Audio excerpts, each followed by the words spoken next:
We are good to go. Okay, good evening, everybody. I'd like to call to order the town board meeting here in the town of Manlius for November 6, 2024 at 6:30 p.m. As always, we are broadcasting this to Facebook, to YouTube, and to our website. We also run a Zoom that allows folks to participate remotely. If you're interested in joining us remotely, you can find a link to the Zoom at the top of each of our agendas. So with that, I would like to ask Councilor Creasel to lead us in the pledge. I pledge allegiance to the flag of the United States of America and to the republic for which it stands, one nation, under God, indivisible, with liberty and justice for all. So we didn't have any signups for open podium. Is there anyone here to speak at open podium? Okay. So we are going to get right into the public hearing for the 2025 preliminary budget. We've got a presentation to share.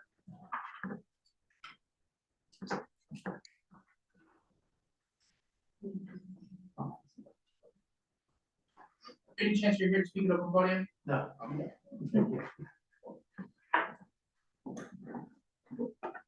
Okay, so I'm going to go ahead and run through some of the big items in this current budget that we're looking at here, the preliminary budget.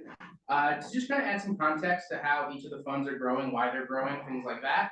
And then I'll go through the budget, and then I know we've got a few other things in here, and I've got a couple other things thrown in, so we'll just kind of walk through this. But right off the bat, kind of going through the A fund, that's general town expenditures. What we saw were some pretty serious increases. So with the collective bargaining agreement that we reached earlier this year, actually with the PBA, that has a pretty serious impact on the police budget this year, as it was a pretty transformative contract that really looked at retention as one of the most important things to make sure that we're not losing officers to other agencies. So overall, that was somewhere in the ballpark of an $800,000 impact with that collective bargaining agreement. We also saw the town's liability insurance due to the market and some of the incidents we've had. There was a drastic increase of, I want to say about 66% of about $193. That was getting the best possible quote when we went through our insurance carrier. Employee benefits, so retirement, FICA, health insurance, all these things, that's all kind of lumped together in one fund other than the A fund.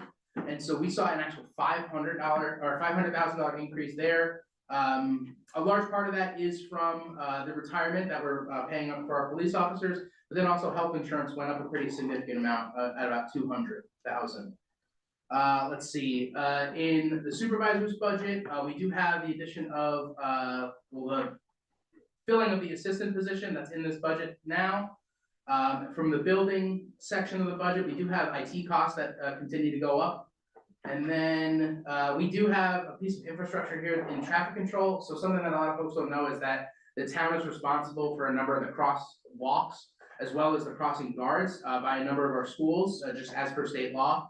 And so we have a beacon over at the ESM crossing that needs a full replacement. That's a $45,000 cost. And then we do have some pretty significant maintenance to do over at the FM high school. So that's another $10,000. And then really one of the last big pieces there in the A fund is the transportation budget. Given the highway superintendent's intention to retire in a number of years sooner than we'd like, we wanted to make sure that there was a deputy position in there, so that there was an opportunity for succession planning, making sure that someone's there learning the things that our highway superintendent, who's been with us for a very long time, has been able to put together, understand the budgeting process. And so that's why we've added that position at his request.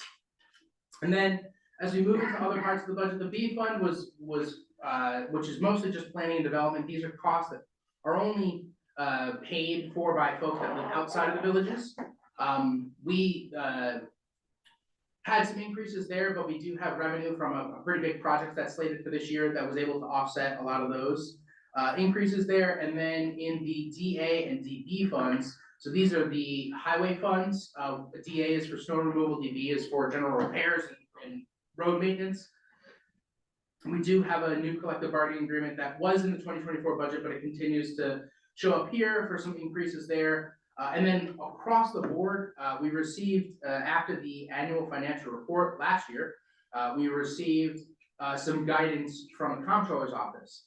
The way that our budgets have operated for a while is that at the end of the year, you would kind of zero everything out into the fund balance, and then the general idea was to appropriate that in the next year. So if a department saved $20,000 here, another one saved $20,000 there, we would zero that out into the fund balance and then reappropriate it in next year's budget. And the comptroller told us that that was not a good thing to be doing. So a large part of this increase as well is removing those appropriations from the B, DA, and DB funds. I believe that total is somewhere in the ballpark of about $500,000.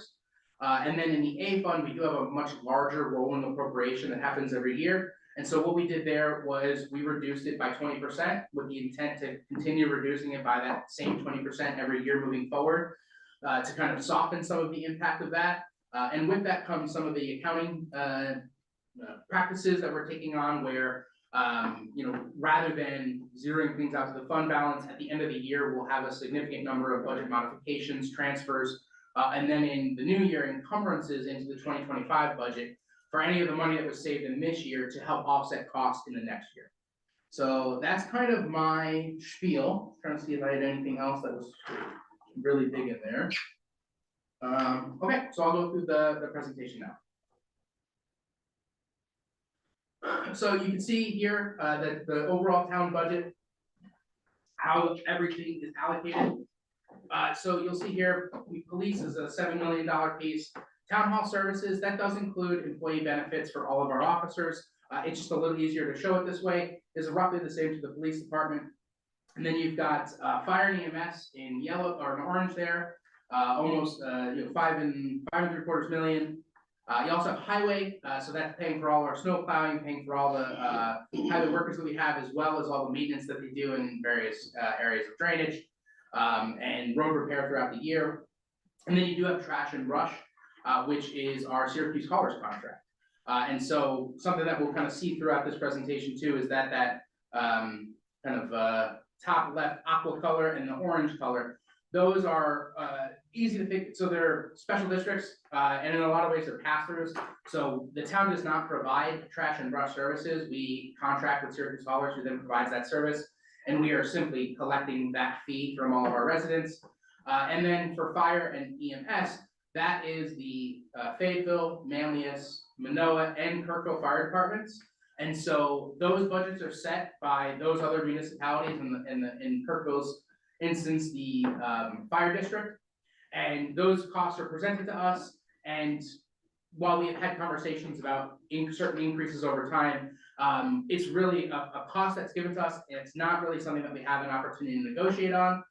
The really only option we would have is putting out an RFP to see if anybody wants to offer those fire protection services cheaper.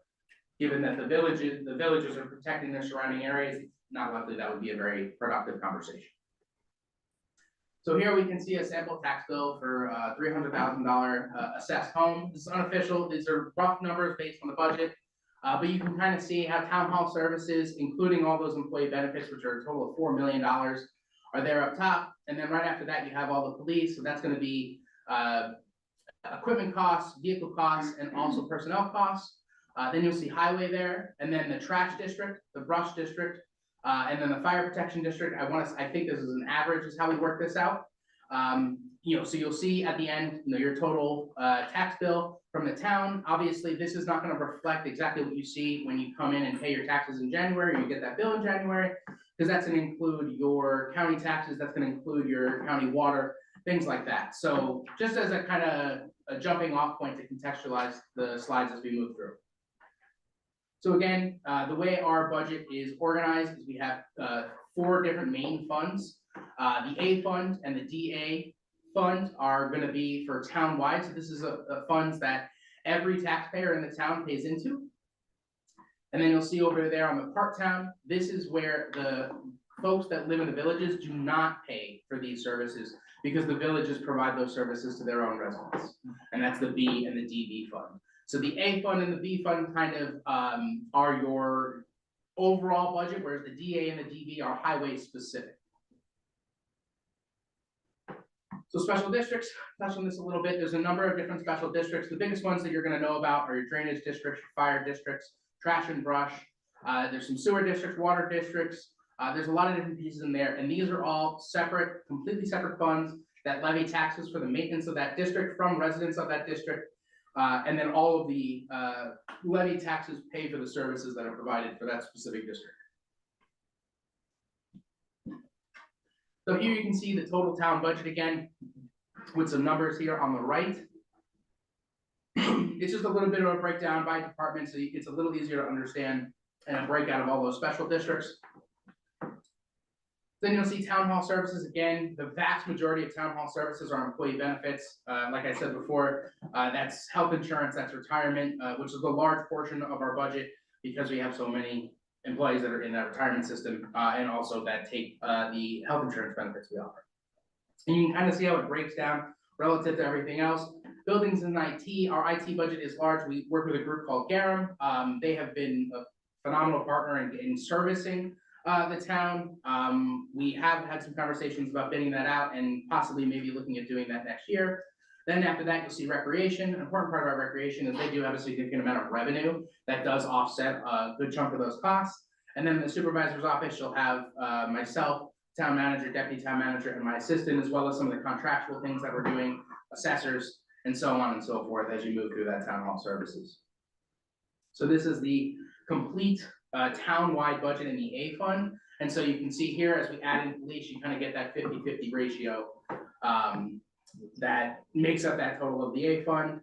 And so then for the B fund, if code enforcement is the primary thing there, you also have the planning board, and then you have the employee benefits for all of those employees through the code enforcement office. So you can kind of see here the two different highway funds. Some of the town hall services does include highway costs, such as the salaries for the highway superintendent, deputy superintendent, and his assistant. So you can kind of see how it's split across. So on the left side, you see the townwide, which is snow removal. That big yellow piece includes salaries for all of the highway workers. And then over on the right, you can see the general repairs, so that's road maintenance, drainage work, things like that. And that big blue piece does include salaries as well. You can kind of see how the DA fund compares year to year. As I said before, we do have a collective bargaining agreement that necessitates certain increases in salary. And then you see employee benefits grows pretty well on. And then we did have a little bit of a bump in machinery this year of about $45,000 to cover a couple pieces of equipment there. So then you can see the DB fund has remained fairly static. This is less of the year, less overtime in this overall budget, so it doesn't necessarily grow as much due to the collective bargaining agreement. That being said, again, with the reduction in appropriations, that DA and that DB fund will have higher levies this year, with the understanding that as we continue to account correctly and reduce costs in the coming year, it will slowly take off some of that pressure. And then another slide we wanted to include here were police revenues. So kind of like rec has a pretty significant amount of revenue. The police department has a very, very significant amount of revenue. And most of that is coming from our school officers. So that's the SIROs and the SPOs that are in all of the different schools. And so what we have seen over time is that they are requesting more and more overtime, which we are compensated for. So as the police budget grows, the revenue budget does grow at not the same pace, but relatively the same, and it does offset the majority of the cost for the school officers. And then you can see here police expenditures taken on its own. Again, personal services. Our police department is primarily about people that are out in the community helping folks. So you can kind of see here on the left how there's maintenance, vehicle repair, a number of different items there, equipment, which includes the cars that they need, as well as overtime pay. So this is, for the most part, the true cost of the police department to you as a resident. And you can see the comparison year over year. So in 2024, we did not have a fully, when we budgeted that last year, we did not have a fully executed contract, which led to some mid-year changes. I do want to special thanks to the chief of police and everyone over there at TMPD for really controlling costs this year They've been able to hold on to quite a bit of that money to help us offset some costs in next year's budget. But we are kind of seeing a year and a half worth of a bump in increases in the police expenditures because of that collective bargaining agreement. Let's see, so special districts, again, these are separate districts that levy their own taxes for the people that live in there. And then you've got, some of the big ones here. You've got fire and EMS, as well as trash and brush. That is, again, that's another $9 million total for all the special districts. That's outside of the normal operating funds of the town budget. And those are, in the two biggest here that are over 93%. Again, those are contracts that we pay to Syracuse haulers and then to the fire departments. You can kind of see how that's grown over year. We have a 5-year trash contract and a 3-year brush contract with Syracuse haulers. We're looking to extend that brush contract tonight, but we know that at the end of, I guess it would be 26, when we renegotiate a trash contract, we are likely to see an increase, as that was a flat price for 5 years that we were able to get in that last go around in negotiations. So while trash and brush doesn't grow every year, it kind of grows in 5 years first. This is a reminder, so like how your taxes, what they're paying for, where your money is going to provide those services to folks. And again, just another quick look at the sample tax bill here. How when you look at your bill, come January, you can have a little bit of a better understanding of where those costs are going and how everything's getting spent. So with that, I will end the presentation, and I would look for you. Or any questions from the board before we open up the public hearing? And just as before we jump into the public hearing, I did want to say, pretty much since we started on the budget presentations with our department heads, we've been looking where we can and can't cut different things. I will say, as again I mentioned, the police department has held on to quite a significant amount of funds this year, which is going to help us actually reduce the 2025 total budget at a couple places, such as the vehicles. We've got an opportunity here to purchase vehicles this year and reduce the budget for next year. We're also taking a look at some overtime things. We've got a couple other items in different spots of the budget, but mainly there's another good chunk over at the highway department that we're looking at. There's some engineering fees that are coming down just based on how the engineering services have worked. And then there's some material fees where the budget that was presented to us as we asked is the aspirational budget that the department head thinks is exactly what they need to get the job done. And there's a little room in there in some materials, I think specifically in road salt and some of those materials. So the budget you're looking at right now is the preliminary budget. We have to do final adoption of the budget on the 20th of this month.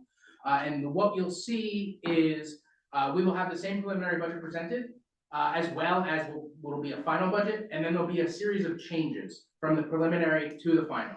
So any of the changes that were made since this budget has become publicly available up until final adoption, we'll have to pass those prior to adopting the final budget. So you'll be able to see all the changes that were made between now and then. And so with that, I would.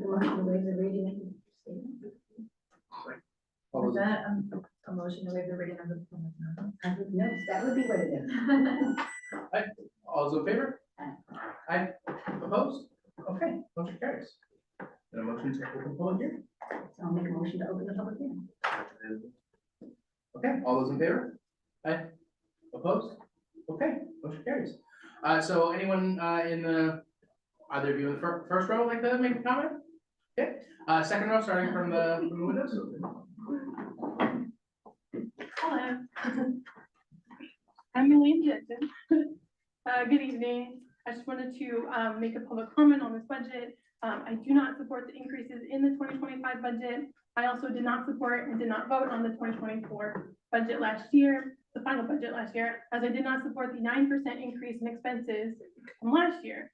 To have to come before the board this year to express my opposition into an even larger increase after last year is exhausting. This year's preliminary budget looks to increase expenses by an additional 10%. And this only includes the 4 funds that the town board has complete control over. The total tax levy increases by over 14% when you include special districts. The increase proposed in the 2025 budget are not one-time expenses. These are annual costs. You're expanding town government at an unsustainable rate, adding positions we cannot afford. Our neighboring municipalities are not seeing these same increases. As the town of DeWitt, Pompey, Cicero, and Clay are only proposing increases of 2% or less. With rising rent and house pricing, potential utility increases as the National Grid is asking for one of the largest rate hikes, and with last night's election results, I would hope you agree we need to protect residents from any unnecessary additional increases in cost wherever we can. Over 90% of the parcels in the town of Manlius are residential. When you increase our taxes, you are increasing taxes on everyday people, making it more expensive to live here. People need relief, not more taxes. I have gone through this budget line by line over the last 5 years. I know there are areas where you can save money. One area is informational technology. We spent over $250,000 on this line. Earlier this year, the village of Manlius voted to move to use BOCES for their services. As they stated in their meeting notes, the fee is substantially lower than Garum Group, and the fire department has already been using BOCES and have no issues. This is actually one of the recommendations also in the Onondaga County's 2017 study on local government modernization, which I recommend you all review for additional ways to save taxpayers money while improving services. We pay more in town taxes than in county. This doesn't work, and it's getting more expensive each year as local municipalities continue to compete with each other. Enough, we need solutions, not a more expensive status quo. Past studies have repeatedly shown the more local governments work with the county, the more we can improve efficiency, effectiveness, and responsiveness while saving taxpayers money. I know this budget is not final, and I ask you to review each line, each department, and find a way to keep us under the tax cap as our neighboring municipalities have. Thank you. Thank you. Thank you.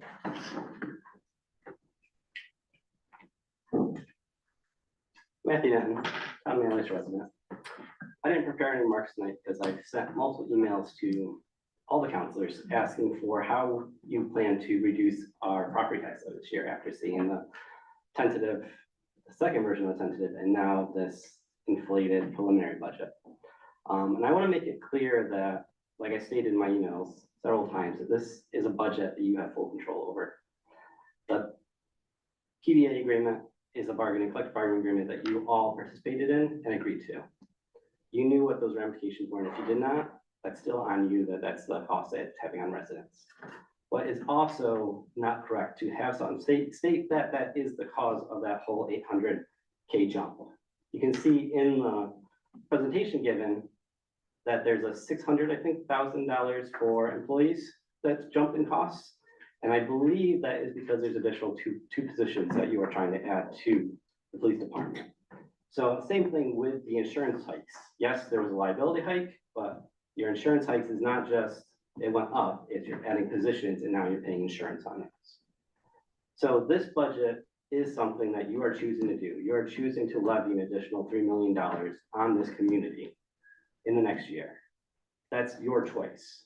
And we don't have to make that choice. Every year we've seen property taxes increase here.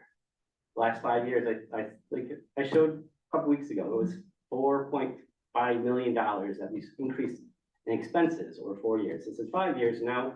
We want to increase it. What, this makes it almost $8 million within 5 years that expenses will have gone up. That's just not acceptable. I don't find it acceptable. I don't think that we should be passing this budget. I think we need to go back and not look at just how it compares to last year, but go back 5 years and be like, what was it then? What is it now? And what is it that the community is getting from these increases? What is it specifically that residents are seeing? What have we spent this money on? Have we seen a return? And if we have not seen a return, then let's ask the questions of how we reduce that expense. How can we offload these expenses from our residents into, bigger pool? How can we put this on the, on the sheriff's department? How can we make sure that things that we are already paying for works for us? Why is it that we are fully staffed 24 hours? Why can't we do, 2 shifts and have the sheriff pick up the hours where we actually see within the incident calls that there's not that many incidents for those hours? We have coverage at sheriff. We have coverage at state. We have overlap of services. So what benefits are we as residents seeing from them? The same thing with the fire department, fire districts. Yes, the villages have a different yearly schedule and they agree on their budgets at a different time. But this is still our fire departments. We pay 70% of them.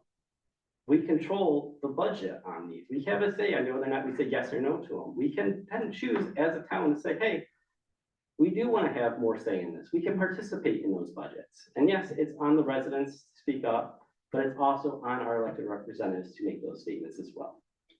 So I'm just asking that, take this seriously. This is the biggest, the one item out of the year that's the most important thing that can be done by this board. Go back through it line by line, not just compared to last year, but 5 years ago and say, and really think about what benefits has this community seen. And if we are not seeing a benefit from something, then let's ask the question of how do we fix it? That's what we need to do. We need to fix this budget before 8 million turns into 11 million next year and go on and go on. Okay, thank you.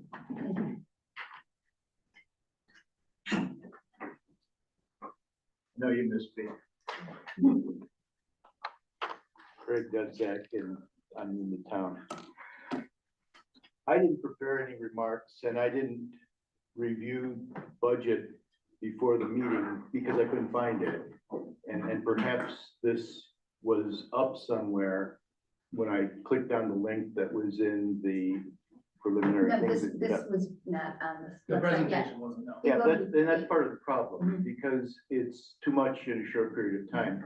There's a former Illinois senator, you may remember, Illinois Senator Everett Dirksen, who is famously supposed to have quit $1 billion here, $1 billion there. Pretty soon we're talking about serious money. Well, we just replaced that with a M instead of a B, but no one applauds more taxes unless there's some clear link they can see to it.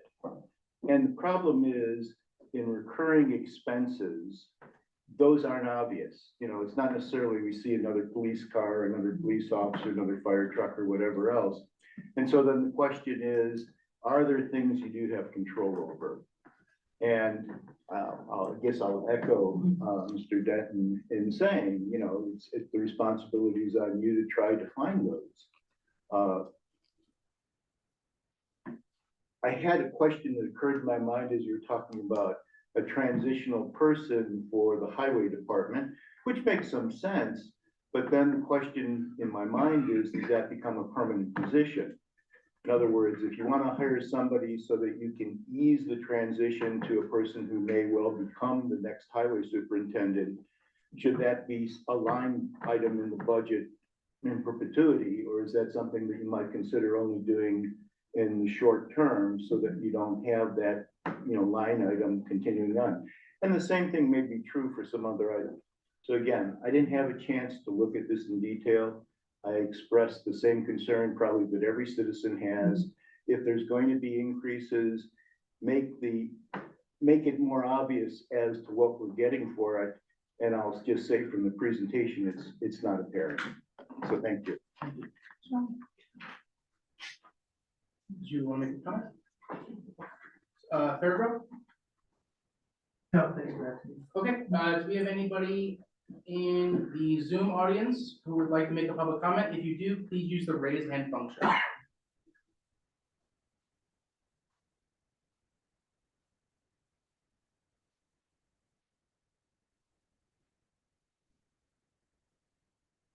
Okay, I would entertain a motion to close public hearing. Okay, all those in favor? Aye. Opposed? Okay, motion carries. I know some of the councilors have some words they'd like to say. So we first go first. As we close this public hearing on the proposed budget, I want to address some pressing concerns and set the record straight on what this budget represents and what is truly at stake. This year's budget proposal includes a tax increase beyond the tax cap. Such a decision is not made lightly, and we as a board understand that it comes with an impact on our community. But we make this choice because it reflects a commitment to sustaining essential services, including plowing and paving our roads, the staff to run town hall, trash and brush pickup, benefits to our retirees, fire safety, technology, and a police force that keeps our neighborhoods safe. This budget is an investment in the stability, safety, and long-term well-being of our town. Unfortunately, there has been a considerable amount of rhetoric and disinformation circulating about this budget, driven by a small but vocal opposition. Their claims appear to be wrapped in concern for residents, but let me be clear, behind this narrative is a clear intention to defund our police department. This agenda is being masked by claims of fiscal responsibility, but ultimately it is a wolf in sheep's clothing. The goal of this opposition is not about balancing our finances, but about undermining our ability to maintain the level of public safety that our residents have come to expect and rely on, and what we continue to hear from our residents is a priority for them. We must be vigilant in recognizing that opposing this budget is in reality a step toward defunding our police force. As a town board, we have always been transparent in our decisions, and we continue to welcome feedback and questions from the community. What we cannot support is the spreading of misinformation that obscures the true motivations behind this opposition. If these individuals were clear and honest about their intentions, they would openly acknowledge that their agenda will lead to a police department unable to meet our town's needs. My support for this budget is to stand against the dismantling of our essential services and a commitment to the safety of our town. I urge residents to examine the rhetoric critically. Consider whether a movement to defund our police department is truly in line with the values and security that our community holds dear. We are here to make choices that protect and support all of you, and this budget reflects that commitment. Thank you.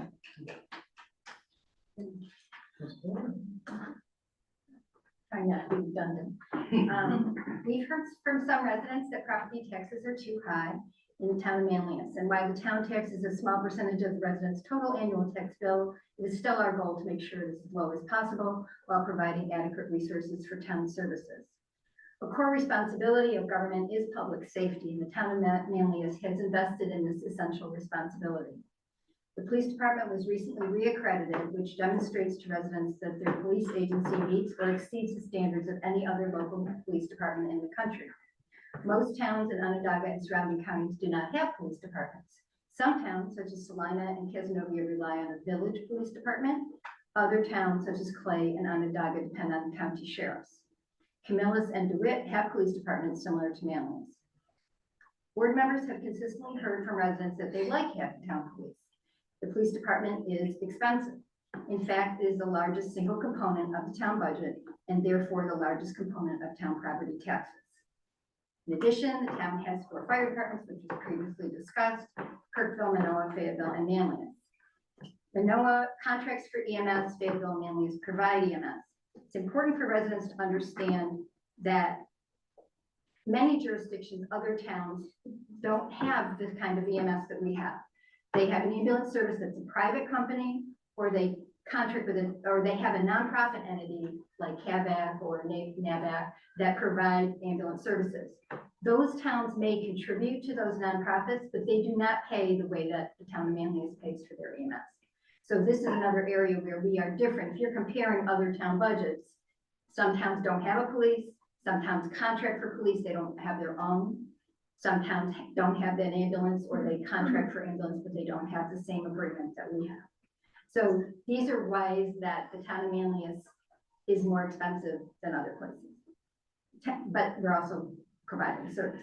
Towns are required to provide plowing and road maintenance. The highway department protects the safety of residents and visitors by plowing in winter, paving and maintaining roads in summer, and addressing issues such as tree damage and flooding caused by weather all year long.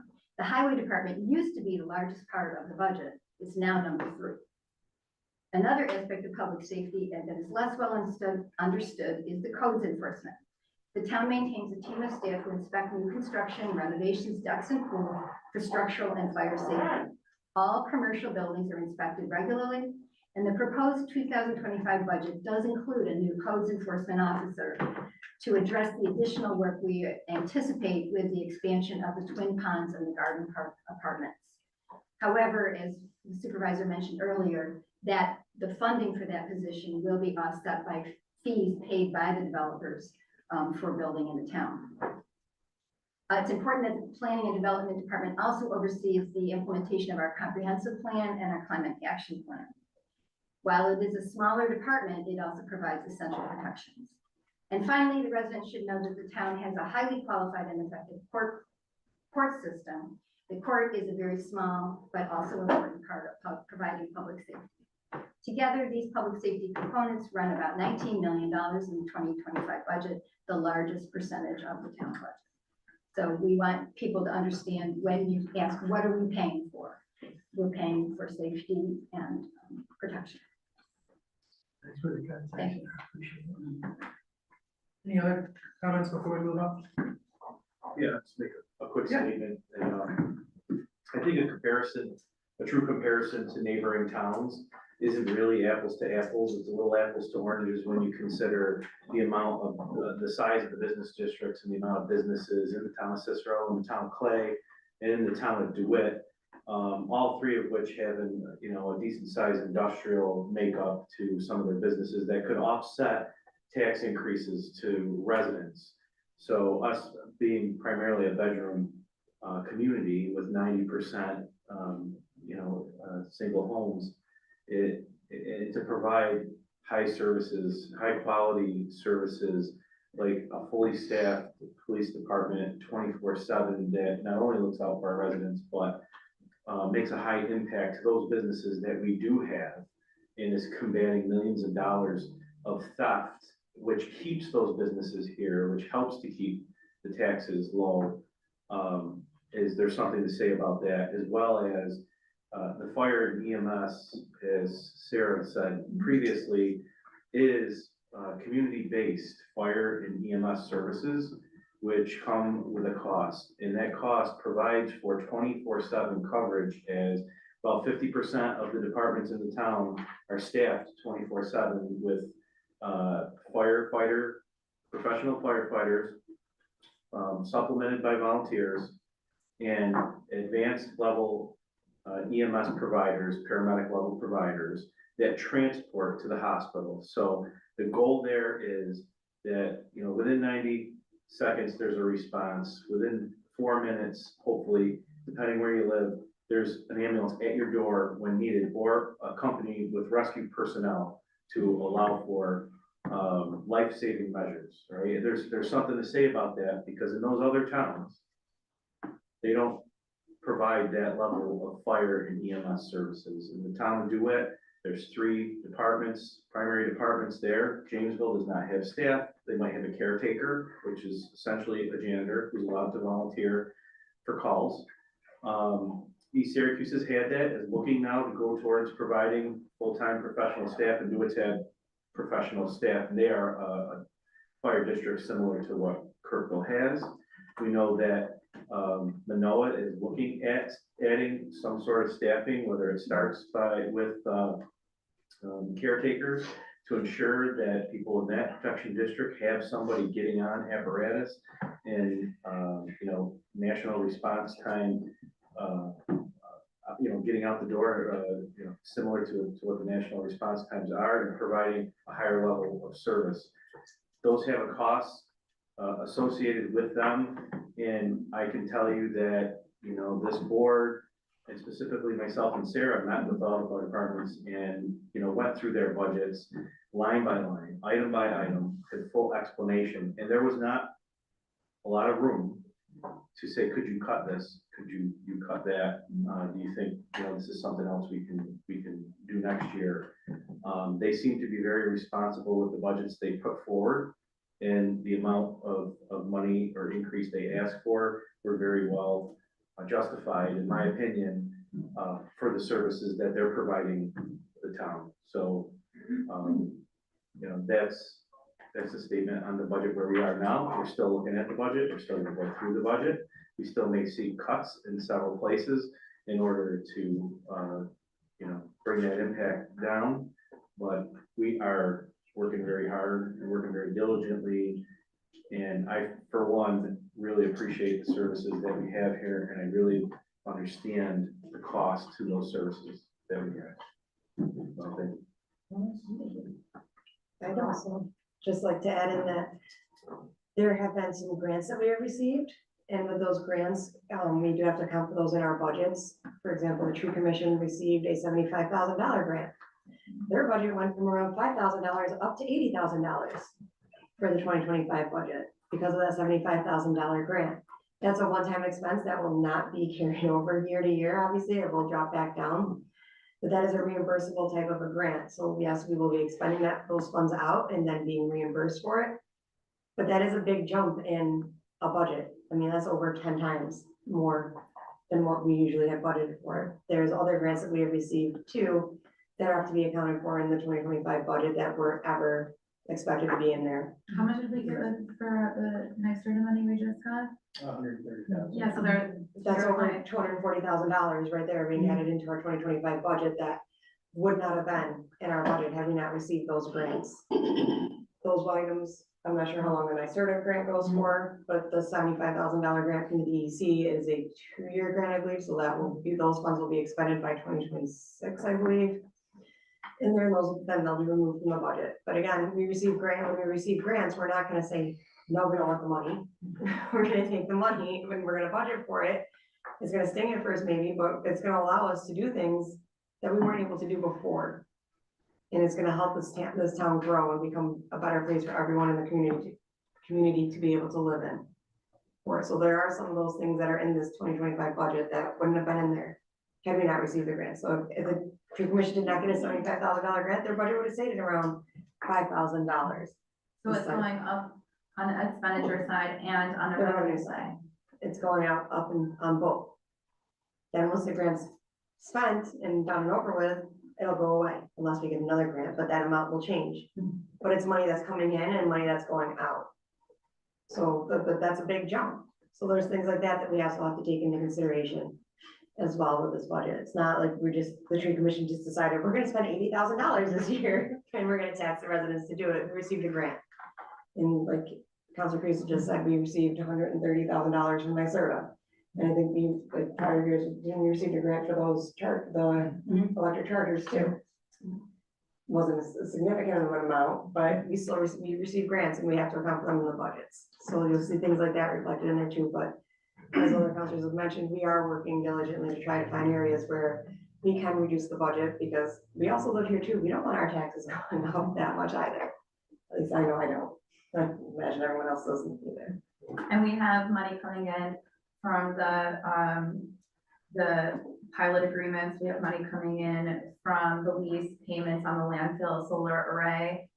We've got community benefit agreements that are paying us large sums of money. And if you are just looking at the budget and you want to manipulate it to tell a story to your advantage, you could say, oh, look how much the budget went up. When a lot of that was grant money that we have to account for spending that has been offset by revenue. So it's simply not that simple, and the complexity of the budget can be frustrating for residents, and we all understand that. Like, we have to come back to this every year, and our town manager has to teach me every year what all of the funds mean again, because she's looking at this every day, but we circle back to this starting at the summer. So this is not like a runaway train where we're just spending irresponsibly because we decided we felt like it. It couldn't be further from the truth. We're being as responsible as we possibly can and as fiscally responsible as we possibly can without a willingness to sacrifice services for our residents. We're also buying some electric vehicles with grant funds as well.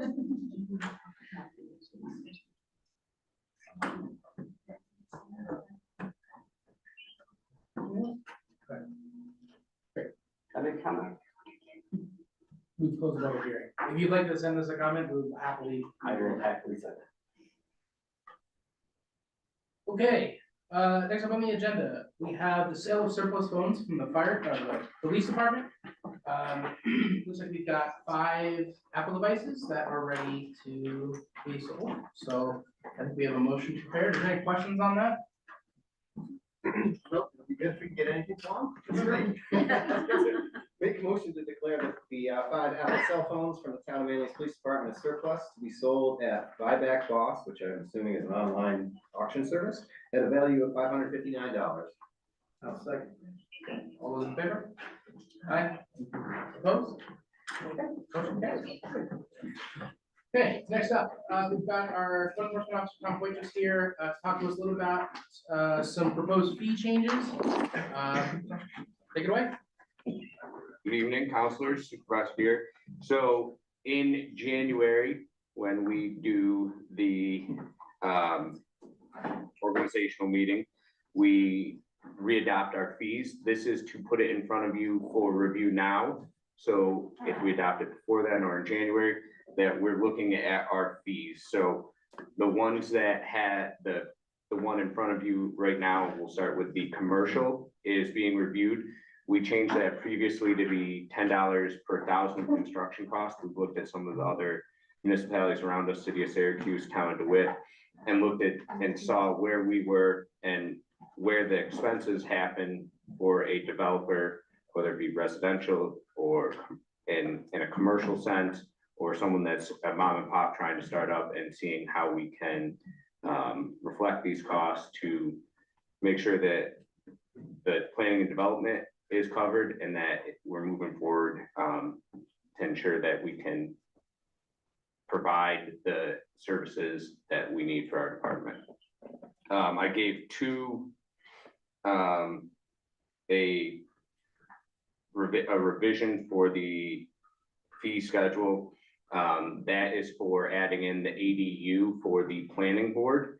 It also changes the engineering and attorney fee. And then there's also a plan unit development fee that those two need to be added in as we've adopted those local laws. Anybody have any questions? Well, so I'll just add, so Tom and I have been looking at this for probably like 2 months. Really because we have a project in front of us that is bigger than most we've seen. What we were trying to do is understand how our very simple scale for fees worked out. And then we kind of talked about like, what does the planning department actually have to spend when we have this type of project? We looked at DeWitt, Syracuse. We took a lot of inspiration from their scales that really they make it so that smaller projects, we've taken the money that we need to get the proper code enforcement done there. But these larger projects where it's not a linear scale that, for every extra $1,000 of cost, it costs another $10 to inspect. There's savings that are realized. And so that was the goal here, is to lessen the fee, because we were looking at taking in a fee that would have funded a planning department for 7 years for this, for one of the big projects that we've got in front of us. So please take some time to review this. If you have any questions, feel free. But, and then also to the PUD and the accessory dwelling unit fees, what we noticed was the PUDs, the first two that we did were kind of the test cases. And so the town did, absorb some of the costs of that negotiation. And now moving forward, we're a little bit better aware, so we can make sure that when someone approaches us and say, hey, I have this piece of property, I'd like to consider a PUD and negotiate something with you guys, we're bringing in those fees to cover legal fees and engineering fees and things like that. And the same thing for accessory dwelling units. What we really want to do is just make sure that, if I want to put an ADU on my parcel, that taxpayers aren't footing the bill for any of the fees that we incur to get them there. So, any questions or comments right now? John, I wanted to find the. Oh, sorry. PUD is a planned unit development, so that's how we approve the Twin Ponds and the Garden Park apartment complexes. Basically, PUD is a zone or an agreement written for a specific parcel for a specific project that gives us the flexibility to allow for things that wouldn't be conforming to any of our existing zoning. And urban development, Urban development, not sorry. unit development, but I think it gets to the same thing. They call it planned use development. We all call it our own things. It's all the same The thing. U is interchangeable. Yes. Any questions for someone we've got here? Let me know if you have any comments, and then we'll move that forward. Yeah, so Thank you. we, I think internally, we're meeting on the 18th to start discussions about the organizational meeting. So just keep in mind, if you get some time, get your comments in by, December, first week, second week, just so we can have that prepared for the organizational meeting. If you have any, I ran a base calculation and it goes, and the dollar values go up based on million, so 15 to 1. If you want to see how any other dollar values what it would look like for any other projects we have had, or what that change in the value would look like if we went from 15 up to 5, or if we went from one a million at 15, and then we went from 10 up to X dollar amount, and we changed that. If you have any, if you want to see what some of that would look like, and if you have any projects that you would like to compare current and propose to, I'd be more than happy to run those numbers and send them to you. Thanks for your work. Yeah, thanks. So we're not voting on this evening. No. This is just to This is show you your- the proposal for what it would look like That's moving great. Thank forward you. I with some really appreciate projects. the level of attention and detail you get into and the rationale behind this all. So I'm dealing with a neighboring municipality on planned unit development, and it's just great to see how thoughtful you've been about what goes into how we charge for our services and how we account for the services we're providing in the absence of an existing fee schedule. This is great. And of note, in prior years before Tom came on, this hasn't been looked at in a really long time, and he fixed it already. So and that helped to bring in significantly more revenue to the town, and not just to have money, but to cover the costs associated with development. Yeah, and it demonstrates the predictability and continuity of doing business in the town. Yeah, developers want to see that, and they, not that they want to pay tons of more money, but they're not expecting to get a free ride and just be able to come into a town and develop for free. So they're willing to pay the costs associated with building something in the town of Manlius, which then goes to pay for Tom and for the additional employee that we hope to hire in the next year. So I'd like- it'll all be covered by this fee schedule. I'd like to thank everybody for that, because it does allow us in the planning and development department, it's either we are keeping up or we're catching up. And I like it where we are keeping up with everything and not falling behind and having to catch up with things. So I think thank the you. residents and the developers like that as well, so that's, just another example of providing good service to the community. Absolutely. Thank you, Tom. So, the next item on the agenda, I believe, is the pro housing community. Do you want to talk to us a little bit about this? Because Yeah. previously we signed a resolution, sent a letter. And this is us getting to the end of that application, so I want to talk about it. Yeah, I completed the requested forms, and I'm kind of just presenting these back to you to say that they have been completed. And whatever you need from me to move forward next, I will do, but So I think we send them on. to That the Department is- of State with those? It was the, Department of Homes and Community Renewal. Yeah, it's terrible. I have looked at these, but the simple question is, did we hit the benchmark? This is the Well, baseline. I don't know what There were two We're ways. just to go proving our about it. baseline. Okay, we don't have to show year-to-year growth, yeah. We did show. I, You did, but, well, I guess that was my question. The year-to-year growth that we did show, is that within the bounds of what we're looking for in terms of meeting the designation? No, because this is just the baseline. Then we have to, in the future, we have to do better.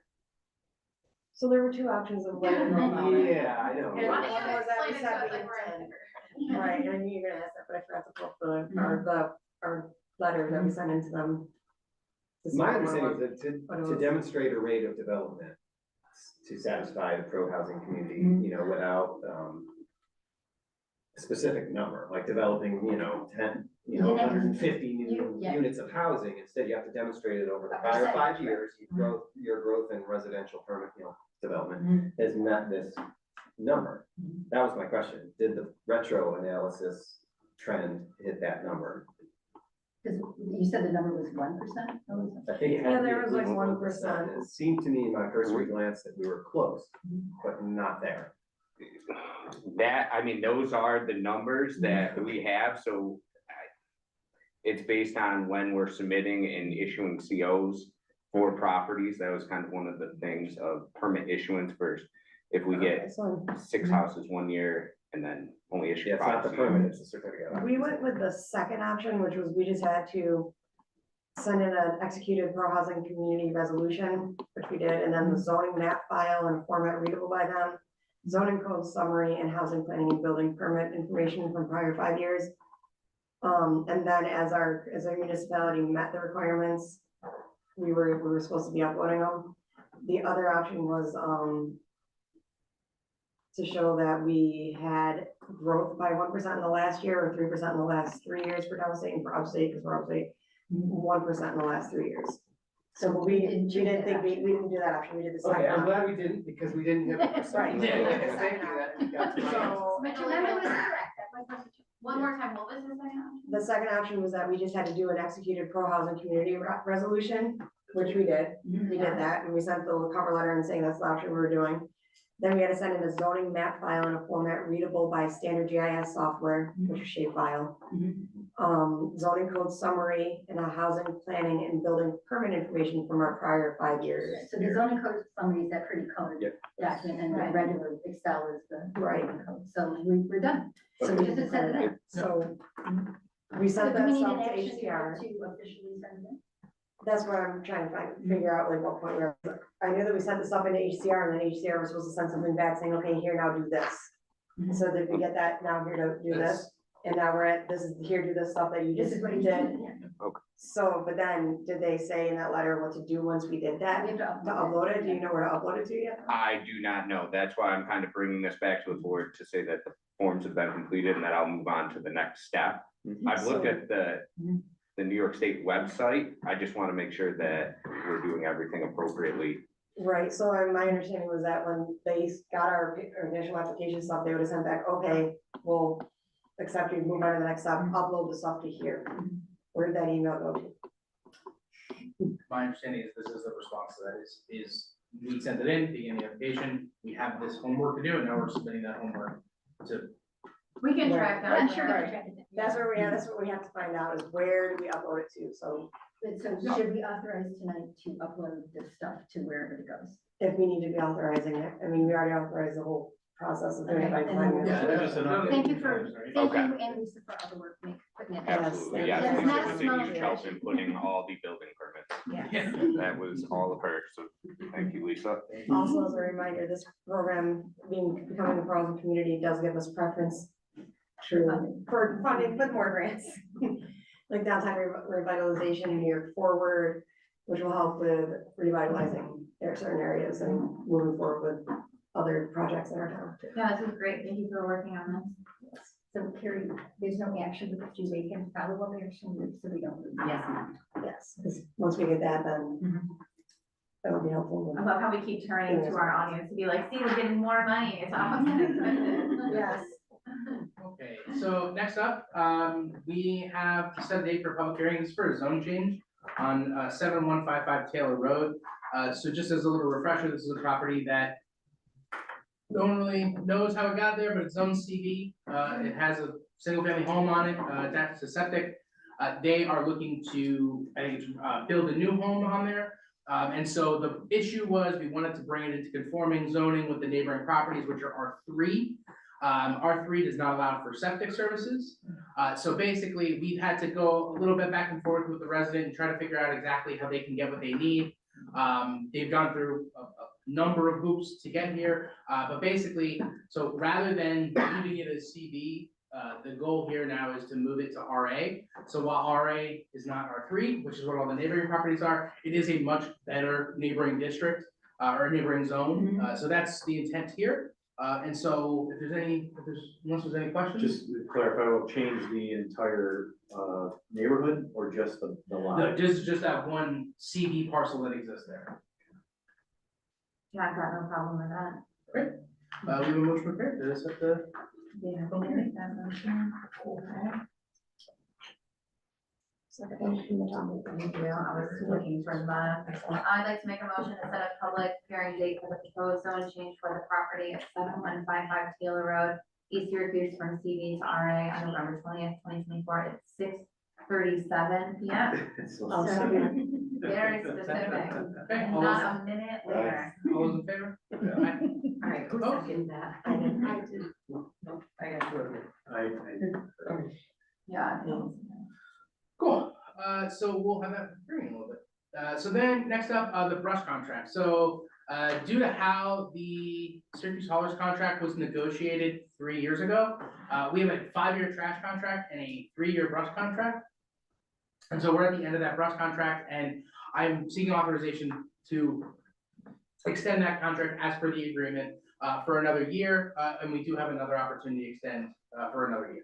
At the same rate we were able to. The same rate, yes. Awesome. Does the contract guarantee pickups on a regular basis, or is it open to them having availability and staffing? Because it's So there very is frustrating. guarantee of service, although there's, language in there that, there's certain quantities and volumes and things like that that change how service happens. But it's something we've been communicating back to Syracuse haulers, and are hoping to see better performance next year. It's a 1 year. 1 year extension.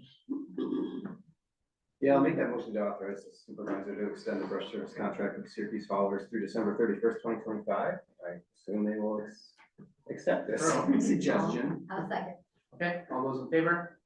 Aye. Opposed? Okay, motion carries. So next up, we have two audit proposals in front of us. So basically, this is for the court audits to go back to 2019 and get the yearly audit done. We've got, like I said, we've got two proposals in front of us. Both come recommended from neighboring municipalities. And we do have I believe the price difference is per year. One is 26,000 or 2,600, and the other one is 2,800 a year. With the, I believe it's the FJ Pompo and Company one being the $2,600. And why are we doing this and why is it 2019 or 2023? So this is, there's a yearly audit that can be done on the courts. And so we're gonna backtracking to get those audits done, and doing it all in one go. During the COVID years, they were not allowed. the court was not open, Gotcha. so they could not come in. Okay, yes, that was my question. Well, we used to do them every year and then we got hung up with the COVID thing. Gotcha, okay, and then, so we need to audit next year, 2024. Correct. Which kind of in tandem with this, we are talking with a couple different firms about general audits for the town. And so the justice audit will be included in that RFP that we're looking to put out. So For the future. but for the this is future, yeah, term. exactly. So do we have to make any motions on this evening? So I would suggest so we don't have a motion prepared, but my suggestion to the board is also both of these proposals are moving at a pretty good speed. But I would suggest approving the FJ Pompo Company proposal for the justice audits. Why do you suggest Pompo? They're cheaper.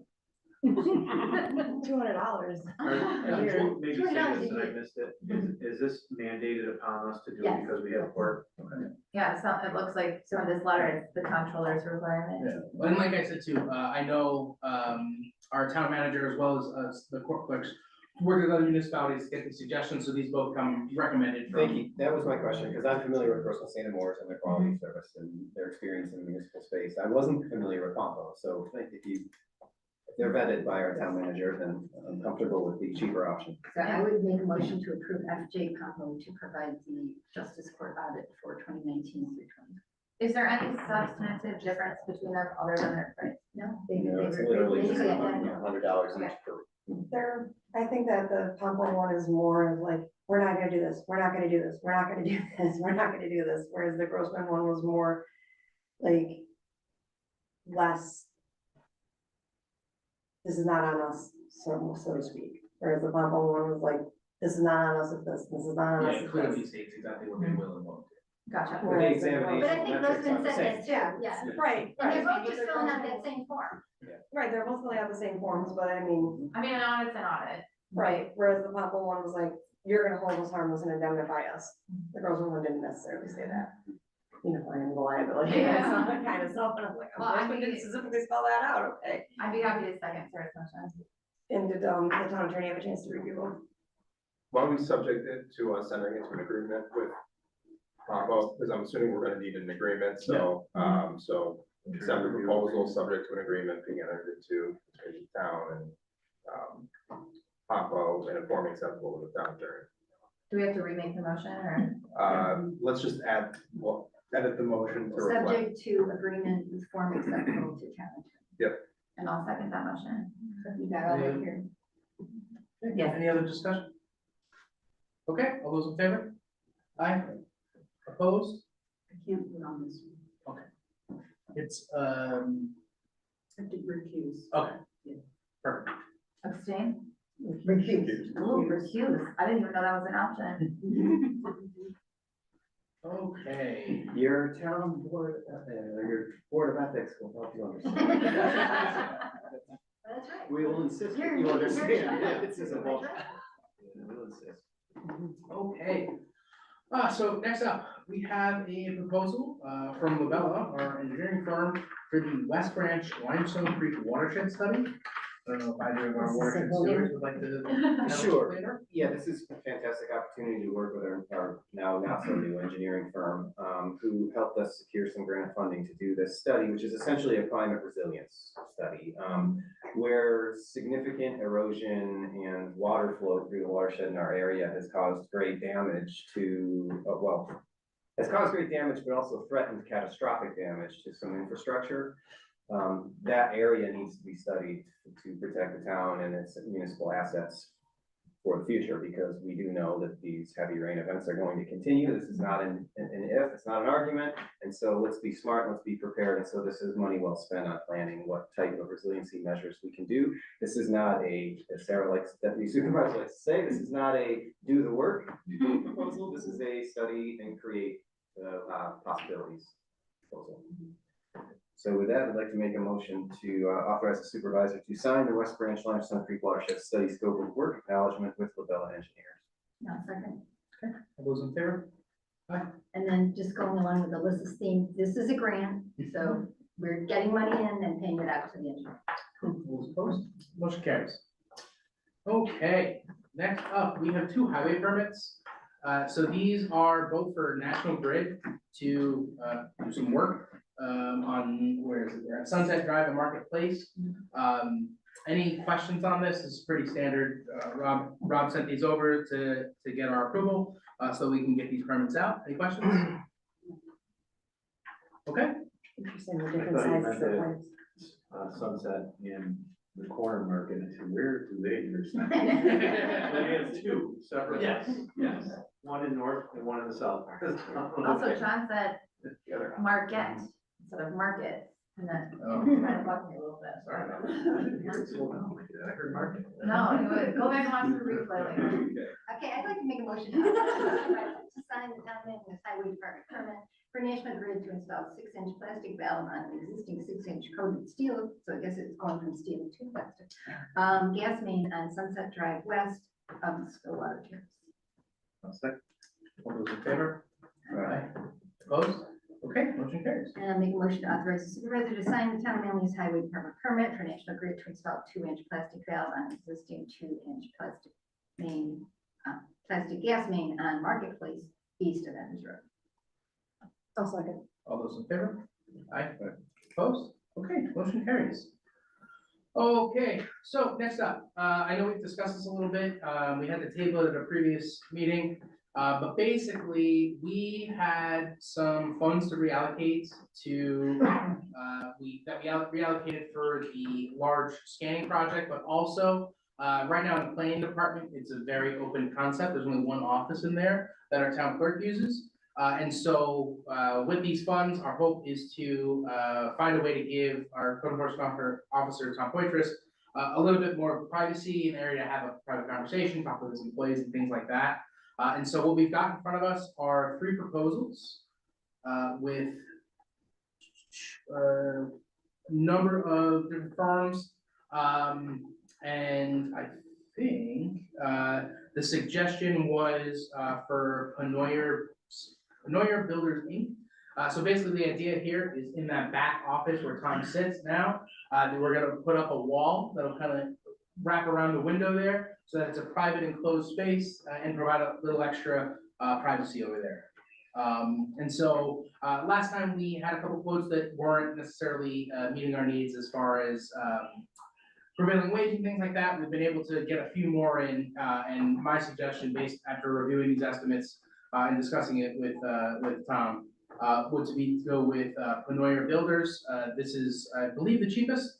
Well, it's the cheapest of the ones that will accommodate prevailing wage. which we're Yes, obligated yes. to. So it's not, we don't have an option of saying, well, okay, never mind prevailing wage. We don't have that option. So of the options that do acknowledge that reality, the Panoyer one is much less expensive by a lot. And then And if I could ask a Tom question, so the higher one, the Gardner quote, it sounded like it got into a little more detail about windows, but do you feel that the Penoyer one is meeting the needs for the space? In terms Yes, of the windows, okay.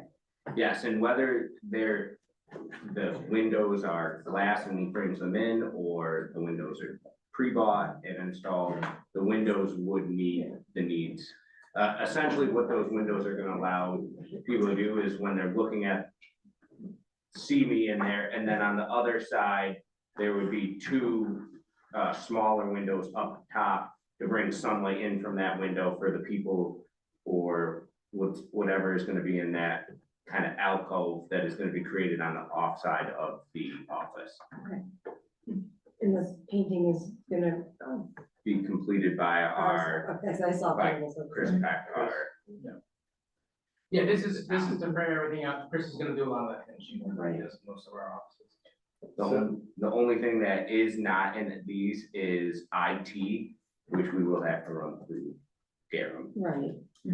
which should be pretty standard. There already is 4 outlets, there's outlets on the walls. We can make kind of that work.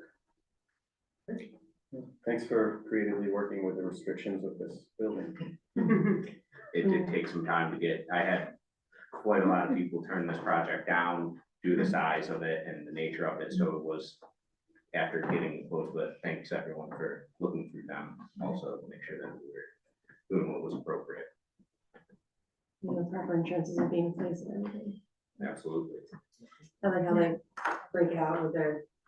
Yeah, that was one of the things that I wanted to ensure that we were getting someone who would have the comp and liability, bringing them into, I mean, we're not building a whole new addition, but I want to make sure that we're not bringing in just a sole proprietor that's not gonna have liability or comp or something that's gonna protect if there is something that happens here at the town hall. Yeah, no, because we have a lot of risk for liability, like if it was just anybody, be a sitting duck as a municipality. I'd like to make a motion to accept a quote from, how do you say this now? Penoyer Builders, so it's not the French way, okay? Penoyer Builders Incorporated in the amount of $9,674 for the office construction and the, in the planning development department. I'll second, but I would like to hear you say it the French way.